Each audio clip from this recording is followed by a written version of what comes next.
Hey Gender Queer Chat, Joe here. Welcome to week whatever, long ago lost count. Just adjust this slightly. Okay, so this week on Gender Queer Chat, we are discussing our favorite Gender Queer Chat videos from years gone by, months gone by, days gone by, or our favorite contributors, or just anything along that line. I'm a little bit stunned because I just watched the last few videos and like Jack shouted me out and Cole shouted me out and I'm kind of very shy all of a sudden. Because I don't know if you guys, any of the viewers out there, YouTube, but YouTubing is like, I'm in my living room. Like I could be in my underwear. I'm talking to a camera. I'm hoping the neighbors don't hear me. My cat just jumped on my lap. Like this is not, there is no audience this moment. But you know, as you forget that sometimes people are watching is basically what it boils down to. So I'm very glad that I was able to, that people think that I have something interesting to say, because sometimes I just like the sound of my own voice. I'm a Leo. What can I say? Okay, so a couple of points of note before I start. Next week is Viewers' Choice Week, which means we are soliciting viewer contributions. So if you have a question that you want us to deal with, post it below. Or actually, we were trying to get them to post all on Jack's video on Monday. But if that's too complicated, just post the question below and we'll collate them ourselves and deal with those next week. So awesome, Viewers' Choice. Another thing I just wanted to mention was something extremely cool happened about 2 weeks ago, and I forgot to mention it in last week's video. So on Monday nights, my friend's daughter comes over to, and I teach her how to sew. So she's been coming for several months, and I really love this little girl. And she's 12. She's very little 12. She's a young 12, but she's 12. And we have a really good time sewing and talking, and I feel like I'm a good influence on her, and I feel like it's nice to have an opportunity to pass something on and, you know, whatever. Anyway, because she comes on Monday nights, it's Dancing with the Stars night, and I can't drive her home because I'll miss Dancing with the Stars. And so we've arranged for her mom to pick her up. I'll drive her here, but her mom picks her up.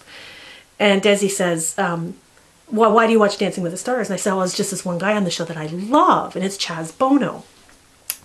So I guess Desi got it in her head that I have a crush on Chaz Bono or something along those lines, because several weeks later she mentioned, she goes, well, you know that guy that you love on Dancing with the Stars. And I said, I don't love him that way. I said, I love him because he's a really interesting person, and he's a really good person who's done a lot of interesting things in his life, and he's very brave. And she said, what do you mean he's brave? And I said, well, he wasn't actually born, he was born a woman, like he was born female. So he had to change his gender, which is a hard thing to do. And Desi, my little 12-year-old friend, looked stunned. She looked completely stunned. She didn't even, and I had the opportunity to discuss gender with a kid. I was in my element.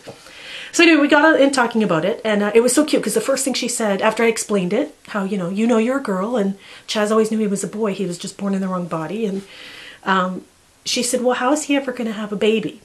That was what Desi asked. And I said, well, he probably won't be able to ever have a baby but that way, but it's possible he can. Anyway, it was just interesting. She was sort of really focused on the anatomy, not the anatomy, but the baby making part of it, which is kind of funny to me. But so there, 3.5 minutes in and I haven't even gotten to the topic, but I wanted to share the story that I did have an opportunity to discuss trans issues with a kid. And I know that was a previous video from some months back.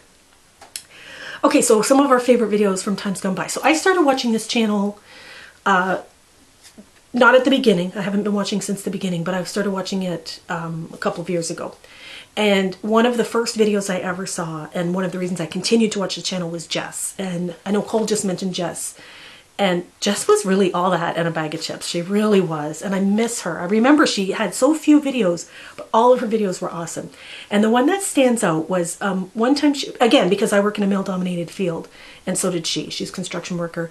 A lot of it had to do with sexism in the workplace. And that's a very, very real topic to me. And that's something, you know, how you are treated in the workplace, being in a female body. But one time we were talking about, or the topic was something about, oh geez, I don't even remember the topic, but what she said was, if she were a man, she said, I would be a faggy guy. Like I would be an effeminate man. And it was that really, if I were a man, oh sorry, there's a fly in here. If I were a man, I would be an effeminate man. That's a fact. Like I would be the same kind of campy person that I am, just in a male body, right? Like there's no reason I would be stupid macho, I don't think.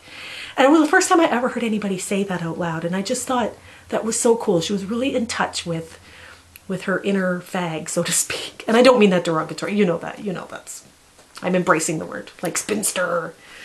Okay, another person, very much along the same lines, it was very recently, it was Matt. And again, Cole mentioned Matt.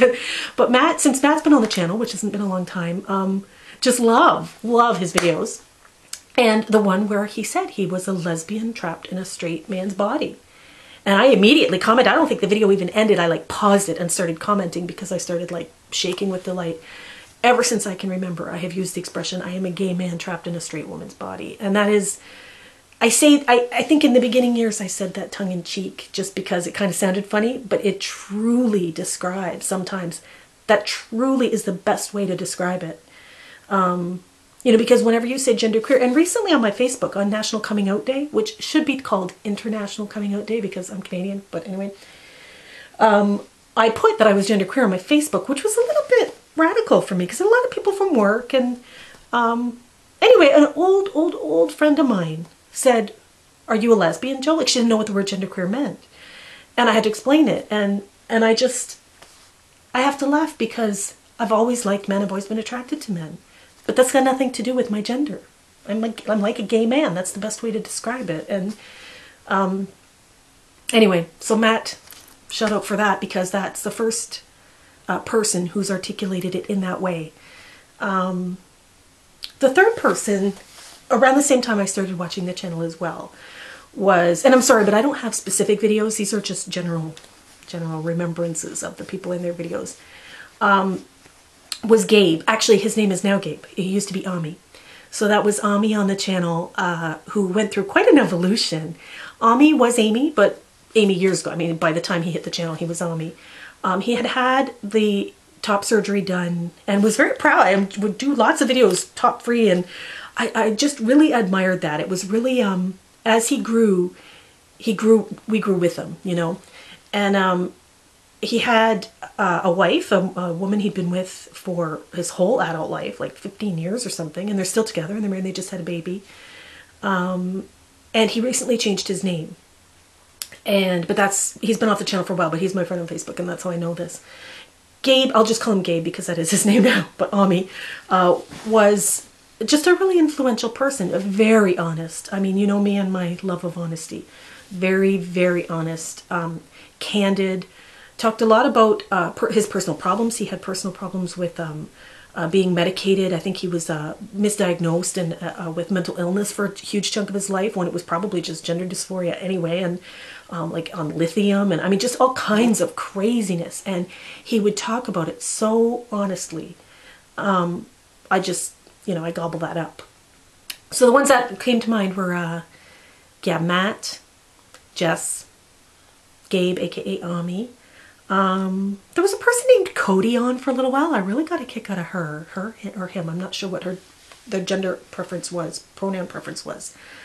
And then I joined a year ago, October. So it's been a full calendar year since I've been on the channel. And since I've been on the channel, I'm no longer a viewer. I am a viewer. Don't get me wrong. I'm a viewer. But because we email each other and some of us are friends on Facebook, the other contributors and I feel like, I feel weird. How can I explain it?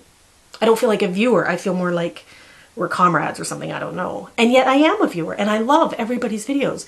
In the last year in particular, I was really close with Chris, Micah, and because I visited Chris in Portland.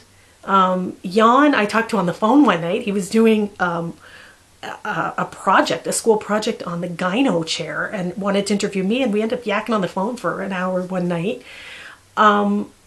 And Micah is just my little soul brother, I want to say. Like we just clicked and we've been Facebook friends forever. And one day Micah put on my Facebook something like, I just want to say I really like you. And tears welled up in my eyes. I mean, tears welled up in my eyes. I feel very, very connected to people on this channel. And there was recently a video, or yeah, we were discussing, I was just watching it. It was an old video where we were talking about the genderqueer people you know. And I said, I don't know any genderqueer people except on this channel. And that's kind of, to me, it was at the time peripheral, but it's no longer peripheral. Like these people are now my friends, you know. It's kind of comforting to know that we're not alone in this. And it's not just us, you know, cerebral exercise in watching other people's opinions of things. It's a connection. How am I for time? 10 minutes. Another person on this channel, since joined the same week I did, was Callie, and I adore Callie. Callie knows I adore Callie. Every single video I've enjoyed, every single one. I always look forward to Saturdays. I usually watch them on Sundays. And then all the new people. I mean, this is just crazy. It's been awesome. It's been awesome. I'm a big fan of online communities. I have been for years. I would say online communities have changed my life in ways that real life communities never did. Years ago, back when the internet was brand new, I had an internet discussion board. I was on one for families of alcoholics, family and friends of alcoholics. We broke off and I had my own board for several years. I now have one for child-free people who don't want children.